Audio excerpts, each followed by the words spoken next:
Hi, everyone, and welcome into the latest edition of Vikings Now. I'm Pierre Noujaim alongside Ahmad, Hicks, and as you can see, it's only going to be two of us today for our cohorts who are traveling around the world one way or the other, but the Vikings do get a win. They're coming home from London with a win, 21-17 over the Cleveland Browns, and it was certainly going to be no gimme game as everybody anticipated with the laundry list of injury-related issues this team is facing. Even though you look across the field and you see the Cleveland Browns as a franchise that's been historically bad. Yeah, that's one way to put it. That's one way to put it, no doubt about it. But the Vikings found a way. They were down late in the fourth quarter. They overcame the injuries. They overcame the turnovers that happened in this game to get a win. They go into the bye week at 3-2. They found a way to get it done, and that's all that matters. Look, they needed this win because the last thing you wanted was to head into the bye week with back-to-back losses, and then coming out of that bye week, you got to take on the Eagles, then you got to take on the Chargers, then you got to take on the Lions, and I would say the Ravens, but the Ravens are looking like a doormat right now, especially with no Lamar Jackson, but it was vital for them to get this victory, and like you talked about, a lot of injuries, especially up front. You saw that come into play. Carson Wentz was sacked several times, but this team persevered through their own adversity that they created, a.k.a. Jordan Addison, and then with all the other injuries and fumbles that they had, they found a way to win this game. They found a way to put a drive together when it mattered most, and that's what you wanted to see. And that's where I want to start is up front, really, with the offensive line. 3 sacks given up on the day from the Vikings offensive line, which I have to be perfectly honest, if you would have told me before the game, if they would have given up 3 sacks, I said, I'll take it. I'll take it. With Blake Brandel starting his first game at center, Joe Huber making his first NFL start at left guard, Justin School starting at right tackle. It's a patchwork offensive line right now. 3 sacks shouldn't be the end of the world.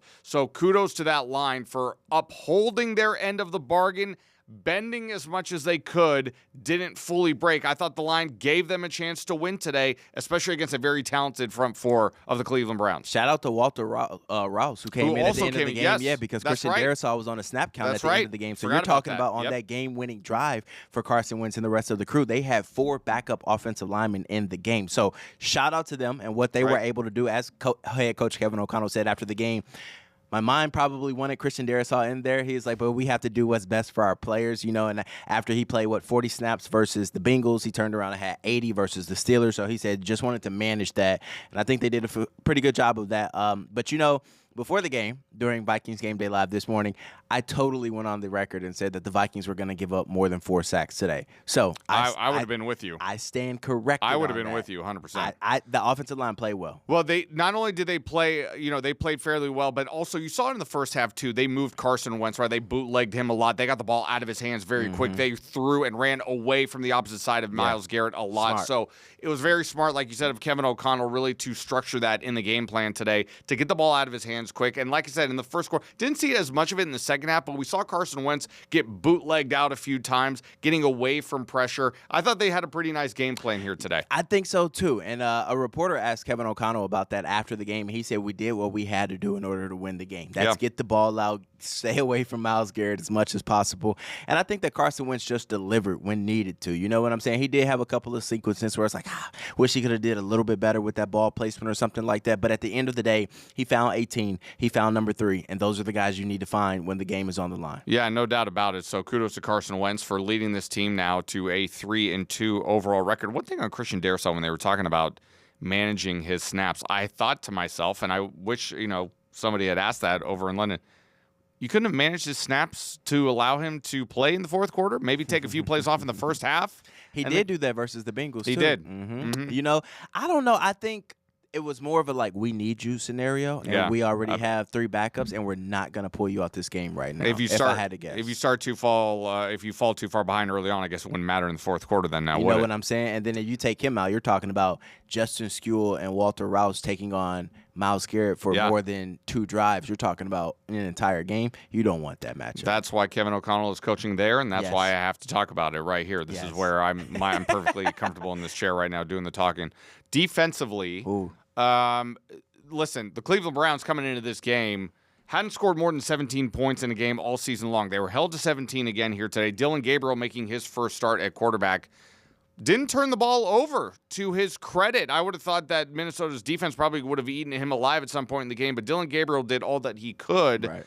But the area of defense that I want to really focus in on is another 100 yards given up on the ground today. Quinshon Judkins, 110 yards on the ground. That's 400-yard rushers in 5 games for Minnesota. They spent a lot of money on this defensive front in the offseason. What's going on here? I want to take you back to last season. You remember all the games that Blake Cashman missed? I do, yes. Mm-hmm. And every time that he missed a game, excluding one, they gave up 100-yard rushers. Now, I'm not saying that he's the sole reason for teams staying under 100, but I think when you talk about Ivan Pace, he is a Tasmanian devil. The team calls him that all the time. Sometimes he can be a little wild, though, and sometimes he can miss some tackles. Javon Hargrave, Jonathan Allen, they're not doing a phenomenal job in the run game. They do well at certain moments when needed. They do well, getting after the quarterback, not as much as they should, as much as they're getting paid. But I think that's your area of concern right now, that interior defensive front. And I think Jonathan Vilma spoke on it, very well during the broadcast. He was like, if your two interior defensive linemen are giving up pressures and things like that, there's no way for your linebackers to make plays because that offensive line is getting to the second level. I think that's a big problem right now. I think the guys that are getting paid the most money interior-wise are not living up to, their worth right now. Jalen Redmond, a guy who's not getting paid any money compared to those two, is making more plays than them. And I think that's a big problem for the Vikings. I definitely think it's a problem. It's an issue that I think Brian Flores is going to have to take a really hard look at and try to correct moving forward because, listen, for as much talent as this defense has, they're too good to be giving up yards on the ground the way they have. We saw what happened with Bijan Robinson a few weeks ago. Now, Bijan is a special kind of back. Who's to say that Quinshon Judkins can't turn into that special kind of back, too? Because he's got a lot of talent, that young kid. But this is an area where I did not expect Minnesota to struggle, and they have struggled. Before the season, I'm with you. Before the season, I'm like, oh, they're stopping the run. They finally got some horses up front. They're going to be able to have their way with everybody, but I think that's not been the case. No, it hasn't. Since the season started. I don't know exactly what it is, but I think it starts with those two guys that they pay a lot of money to, several $1 million to, Javon Hargrave and Jonathan Allen. I just think they need to play better. I think you don't hear their name enough when you're talking about run game, stopping running backs in the backfield and things like that. Now, do they show up when needed at the end of the game and get those pressures? Absolutely. But like you said, Judkins, Bijan Robinson, other running backs like Kenneth Gainwell, they're having their day. Having a day with this defensive line. And that opens up everything for the rest of the teams to play action. That's why you didn't see Dillon Gabriel so rushed and so, phased out there because he seemed to be always in control. Now, his accuracy was not good because he missed several wide receivers in this game. But I think that he got to stay on pace. He got to stay within his clock that he had and that Coach Kevin Stefanski drew up for him. Hey, just get the ball out of your hands. Don't hang on to it. Don't let Jonathan Grenard get home and things like that. So I think it all starts with those two interior guys because they weren't getting enough pressure on Dillon Gabriel. Right. And that's why Dillon Gabriel didn't throw an interception. Now, he did take a couple of sacks, but I would have expected him to play way worse than what he did today, making his first start against this Brian Flores defense. But he had a lot of poise, and that defensive front didn't get after him enough. 2 sacks on the day for the Minnesota Vikings defense. Now, it was enough to get the job done. But going back to the offense for just a moment, you did touch on a name that we do have to talk about this a little bit. Jordan Addison was benched in the first quarter because he missed a walkthrough. And listen, I'm not Jordan Addison's father. I'm not, here to really pile on anybody. That rubbed me the wrong way today. That really rubbed me the wrong way today. You can't have – listen, this is your third year now in the league. You are a professional athlete. You are expected to perform. And on top of that, too, you just came back from a 3-game suspension. Where's your head at, young fella? Where's your head at? That's inexcusable to me. And you even heard Justin Jefferson say after the game, I need to – stick close to stick a little closer to him to kind of make sure that his head stays right. And I don't love seeing now. Granted, Jordan Addison came out and had the play of the day in the fourth quarter, caught the game-winning touchdown. But once you're coming off a 3-game suspension, you missed a walkthrough overseas. How does that happen? Not being locked in, like Justin Jefferson said. That's crazy to me. Now, it is crazy because, look, for those of you who don't know, when you play football and you're traveling with your team, your whole entire day is laid out, except for your one off day that they give you or two. I don't know how many they had while they were in London, but everything is planned to a T. You have your schedule the week of. So if you have a walkthrough on Wednesday, Monday what time your walkthrough is on Wednesday, more likely than not. Yeah. And if you don't know what time it is Wednesday morning, you're getting a text or you're getting an email, and they're letting you know. So I just think he's being irresponsible. Like you said, this is his third incident in 3 seasons with the Minnesota Vikings. First, it was speeding, going 100 miles an hour, saying you had to get home to your dog. All right, we'll give you a pass for that one. That's your first mistake. Rookies make mistakes. Then you get caught sleeping at the wheel. You get suspended for 3 games this year. All right, so it's like, all right, you're back. You have a good game last week. You go over 100 yards. And then it's like, boom, the very next week, you're missing a walkthrough. It's like you are a centerpiece of this team, and the only person he's hurting right now is himself. No doubt. Because when he goes to go get his big contract next year, he's going to want to get paid at the beginning of next year or towards the end. They're going to be like, whoa, wait. You've had a history of trouble. So what we're going to do is we're going to pick up that 5th-year option, and we're going to make you earn it. So then you got to go out there and go play. So then it's kind of like, all right, well, the Vikings will be playing with the double-edged sword because it's like, all right, do you pick up that option and not sign him before and let him go test free agency? Probably something you don't want to do. But something I told somebody earlier. When you grow up being a number 1 wide receiver your entire life and you've always had the football every single game, you're getting 8 to 10 targets, it can mess with your psyche a little bit when you're a number 2. And like, hey, I got to go do this, but I'm not getting what I want. But he's not a guy to go out there and complain and, pout at the quarterback or call out Kevin O'Connell. But I'm not making an excuse for him. But I think mentally, there's something, I won't say mentally something going on, but I think there's a hurdle you have to overcome in the National Football League when you go from being a Biletnikoff receiver in the college, the best ever, or best in that season, to basically saying, hey, I'm the number 2 behind Justin Jefferson. He's the focus. He's going to get all the targets. I know I'll eat when I get an opportunity. But I think that's something. I think it was a boneheaded mistake for him. Who knows what he was doing in London? Probably shopping, whatever the case may be. But you just cannot miss a walkthrough, especially when you're a vital piece of the team like he is. It's self-inflicted wounds, like you say. Yes. It's self-inflicted, and that's really the most disappointing part of it all, because at this point, I don't know how many more opportunities that really kind of need to come across your mind that make you think that, boy, I better get myself in line here. Because in the National Football League, probably one of the biggest mistakes that you can make in this league is thinking you're irreplaceable. Yeah. Because you're not. You're not irreplaceable. There are plenty of guys who want to get up there and get that opportunity to be the number 2 wide receiver in this offense. There are a lot, especially on your own team, who would love the opportunity to do so. So fortunately for him, he's talented. And I think that's why he has the leash that he has, because he is uber talented. I agree that he's talented for sure, but not just in the world of football and pro sports. Your talent has to outweigh your baggage. And right now, Jordan Addison's talent still outweighs his baggage, in my opinion. It still does. I mean, even though nobody condones anything that he's done off the field that has gotten him into trouble, has he done things that are so egregious that make you think he's not worth the trouble? I don't think we haven't reached that point at all so far with Jordan Addison. Which is why I think he keeps doing what he's doing, because he knows that he's talented and he knows he can get away with things that maybe other players wouldn't be able to get away with. Because if this is like a number 4, number 5 receiver, or a practice squad guy, they're getting cut. They're getting cut. They're getting sent back home. Like, how do you miss a walkthrough when we're out overseas? Like, you know what I'm saying? So, like, if this was a practice squad guy, he's gone. But because it's Jordan Addison, a first-round draft pick, he has a little bit more leeway, but not making excuses for him. He needs to be better. He needs to be a role model. He needs to lead for this team, because he can be a leader because his talent is that good. So he needs to be held. I'm glad KOC, I said it on Twitter, I'm glad they held him accountable and suspended him for that first quarter. You have to. I'm glad they did that. You have to. Because what does that send to the rest of your team if you miss a walkthrough and we don't discipline you? Absolutely. So I love that what they did. Jordan Addison, we hope you get it together, brother. You got a lot of talent, man. Wake up, young fella. I mean, it's game time. Because you know what Kwesi's going to say in a couple of years to your agent. Well, why should we give you $70 million guaranteed? Like, if we give you $70 million guaranteed, will you be mentally locked in? Will you make sure that you're on your best behavior when you're away from the facility? Like, that's something we're questioning right now. So why should we make this big investment on you? And I think that's something they always talk about. Why would we give a player X amount of money if we can't depend on them to be reliable? Like Justin Jefferson, there's no stain on his record. Like, he came in superstar from day one. He's at every practice. He's not missed any games, anything like that, for incidents off the field. And I think when you have a guy like Jets, and then he's, upholding the standard and the bar so high, everyone has to adhere to that. And I think maybe that's a little tough for Jordan Addison, but you got to get on the same page with Jets, man, because this team needs you. That's going to be a very interesting contract negotiation. That's something we'll talk about in the future, because you and I were on here a few weeks ago, and I was talking about how I didn't love the T. Higgins deal, because part of the reason why is not because he's not talented. Same deal with Jordan Addison, not because he's not talented, but am I really going to commit that much financial resources to wide receiver when I already have Justin Jefferson over here, and I may need to use that money, whether it's in the trenches, maybe it's at corner. I'm going to stand by it.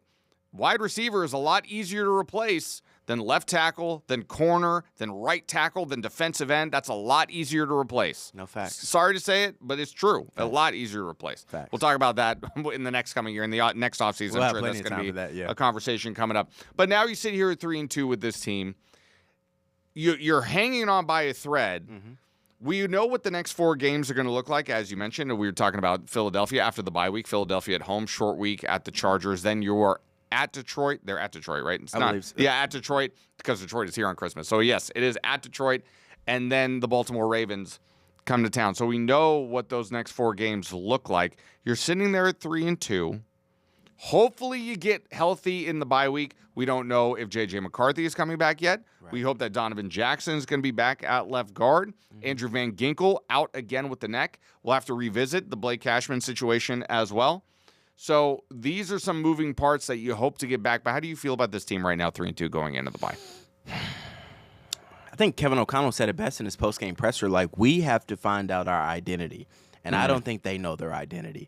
Because coming into the season, I think they had a notion in their head of what this team would be, but then injuries just took over. It just decimated this team. So you just have to revamp. You have to adjust on the fly, where now it's like you get a chance to, all right, let me take a step back. Let me see exactly what's going on. Like, all right, Christian Darrisaw, he's probably going to be good to go. Ryan Kelly, probably going to have problems with him all season long. If you have 2 concussions in 4 games, you play a very physical spot at center where you're going to pick up a lot of blitzes. You're going to get a lot of hits to your head. So is he durable? Can he sustain a full NFL season? That's up in the air right now. And then you talk about Brian O'Neill, his health when he comes back and stuff. Will Frost has been inconsistent, but I think Donovan Jackson is going to miss 1 more game after the bye because they placed him on IR, and he's technically only missed 3 games. You have to miss 4. Right. Same with Aaron Jones. So it's hard to say. And then J.J. McCarthy, like, what are you going to get when he comes back? You know what I'm saying? I love, after the game, I think a London reporter asked Kevin O'Connell, Carson's won 2 games. He's looked good.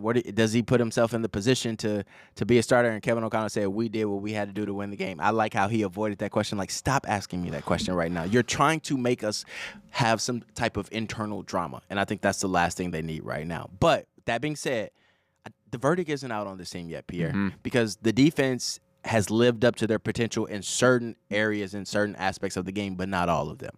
The offense has flashed, and it's shown that, look, if I can just get the ball to 18 and I can get the ball to T.J. Hockenson when he doesn't have to chip every single play to help out our tackles, we can be explosive. You know what I'm saying? But can they be consistent? And I think that's to be seen. I'm glad you brought up that Kevin O'Connell quote at the end of the game, because I do want to touch on that for a moment. I know why he avoided the question. Heck yeah. However, I did find it interesting, though, that he would not commit to J.J. McCarthy. That struck me. It's not because he has a lack of faith in Carson Wentz, but when you're asked that question, to me, the easy answer is, if J.J. McCarthy is healthy, he is our starter. Right. He didn't say that. That stuck with me. That if somebody wants me to just glaze over that and pretend like pay no attention to the man behind the curtain on that question, I'm sorry, I'm not going to do it. What I didn't hear rang louder than what I did hear. Now, I would agree. I know that Kevin O'Connell is probably thinking to himself, we don't have a quarterback controversy in-house. J.J. McCarthy is going to be our guy when he's healthy. Carson Wentz has done a pretty decent job in his absence. He hasn't done enough, in my opinion, to win the starting job. But I'm just going to say that Kevin O'Connell's non-answer to that question, that stuck with me. If he thought I wasn't paying attention, he's sorely mistaken. I was absolutely paying attention. I kind of glossed over it. I glazed over it, like you just said. Like, I heard that and I just laughed. I was like, you know, the media, sometimes as everyone lumps us together, can sometimes just be very persistent with the storyline. And if you're inside locker rooms, you know how much stuff like that, they say it doesn't divide you, but it can divide you. Sure. Because people have small conversations at their lockers, and guys are like, look, this is what I'm saying. I think we should go with this. And then if the coach doesn't do this, now you're questioning the coach and things like that. So it's like, all right, we're going to keep everything in-house. Like, if he is going to play, like, he's going to play. But like Carson Wentz stats, 5 touchdowns to his 2 interceptions in his 3 starts, a 41.4 QBR, which ranks 26th in the National Football League out of 32 quarterbacks. So when we're talking about Carson Wentz, is he great? No. Like, he's proved that time and time again throughout his career that he's a backup for a reason. And I think it's something like, all right, well, say, for instance, Nick Mullins. You got some wins with Nick Mullins, but he's not the answer. Sure. You got some wins with Josh Dobbs, but he wasn't the answer. And I think long-term, I don't think he's the answer. So why would you make another guy wait to figure out what you got in him when you potentially have 4 more years with him, or 3 after this season? So it's like you got to figure out what you have, and you got to stop delaying that, because if you don't, we have the same storyline every single season. There's no question about it. I totally agree with you on that. My answer to that would be, however, if J.J. McCarthy goes out and he comes back to start against the Eagles, maybe starts the next 2 games, if he doesn't even come back until perhaps the Thursday night game against the Chargers, if he goes out and he has a couple of bad games, the media is not going to be the one trying to divide a locker room. The players in that locker room are smart enough to see this guy is not getting the job done. Smart. This guy is not giving us the best chance to win. True. Carson Wentz is not a superstar, but does he give us a better chance to win than J.J. McCarthy? The players, you know how it is. The players absolutely will be thinking that internally, because if they look at J.J. McCarthy and he doesn't get the job done in a couple of games, you're going to have to start wondering, because you can't wait much longer. You can't wait. The NFL is going to pass you by. For sure. You're going to have to get production one way or the other. Now, I agree with you fully that you made an investment. You want to see your return on investment, and he's got a lot more runway than Carson Wentz does, and that's why you want to give him a longer leash. Absolutely. As he should. I think you absolutely should do that. But I was struck by what he didn't say as opposed to what he did say. And I thought, and when I heard the question, at first I had the same mentality as you. When I first heard the question, I thought, well, come on now. This is, there's no controversy brewing here. But when I didn't hear, when he's healthy, J.J. McCarthy will be our starter. When I did not hear that, right, that stuck with me. Yeah. I mean, I'm just thinking about some of former coaches who in college football who have came to the podium and ranted after a game when maybe they won a game and it wasn't necessarily pretty, and then the first thing a reporter asks is, well, why couldn't you guys do this and why couldn't you do that? And coach like, we just won. Yeah. Like, why do you want to talk about like Brian Kelly, LSU exactly? Ago, so it's like, or Texas A&M coach I believe did the same thing. So it's just like, look, why are you asking me about JJ? JJ didn't play in this game. JJ had nothing to do with this victory on the field. Maybe he did behind the closed doors with the prep with Carson Wentz and things like that. But it's like, hey, let's just focus on this right now. Sure. We're headed into the week. You guys can ask me that on Wednesday when I have my media availability before or Monday, whatever day he has his media availability, and he tells us who's going to be the starting quarterback. Because that's going to be the first question asked. How is JJ's health? Is JJ going to practice? Like, is JJ going to be the starting quarterback? So it's like, let's address that when it's time to address it. And I think right now he's answered that question several times. First things first is getting J.J. McCarthy healthy. When J.J. McCarthy is 100% healthy, then we will have a conversation about if he's going to be the starter or not. But apparently he's not 100% healthy, because if he was, he would have been playing. Right. So I think that's why Kevin O'Connell dodged that question, because, look, he's tired of having that question asked him every single week, and whether it's on a Wednesday media availability or a Sunday after a game. It's like we just went 2-1 without our starting quarterback.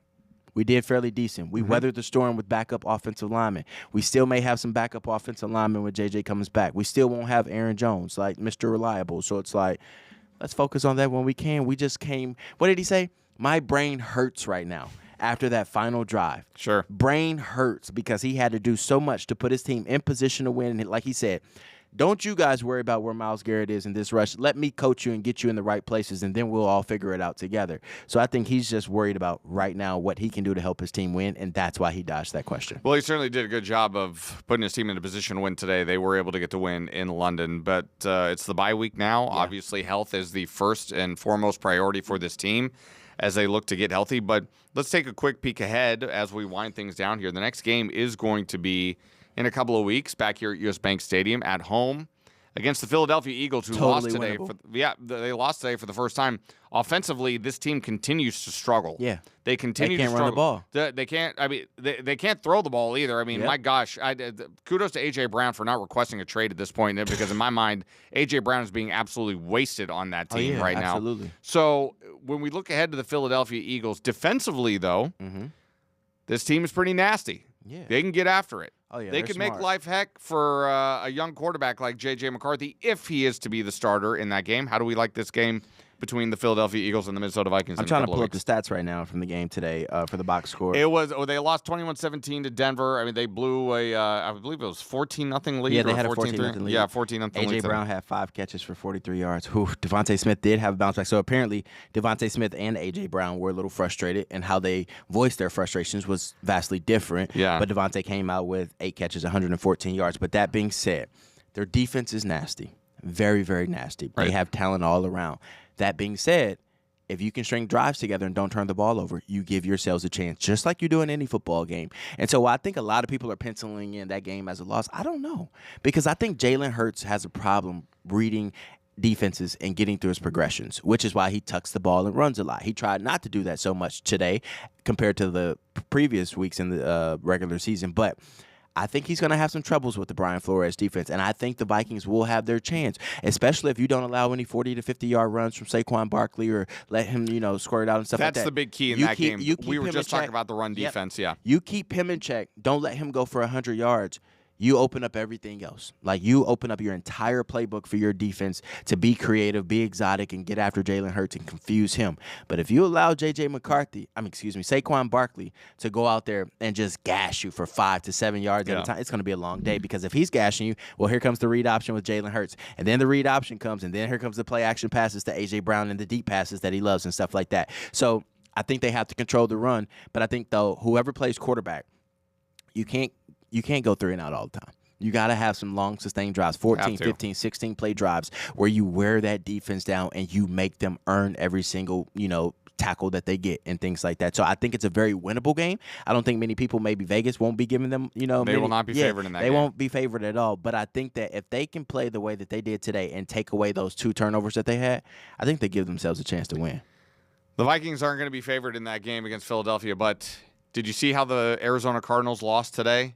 Anything can happen, and I mean anything can happen in the National Football League. Thank you so much for joining us here on the Vikings Now podcast, everybody, for Ahmad Hicks. Oh, by the way, this is part of the show where Jim normally says, how do you get the podcast, Ahmad?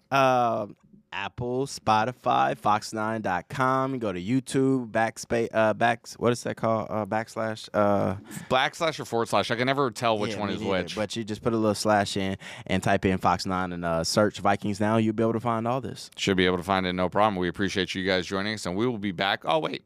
We won't be back next week. Give us a couple of weeks, too. We might have one in the bye week, depending on what kind of news strolls out during the bye week. Knowing this team, there's always something that's coming out, some type of update. Maybe we'll see you next week, but if we don't see you next week, we'll see you in 2 weeks after the Vikings take on the Philadelphia Eagles. Once again, the Vikings a winner today over the Browns, 21-17, 3-2 going into the bye week. We'll see you next time, everybody. Woo!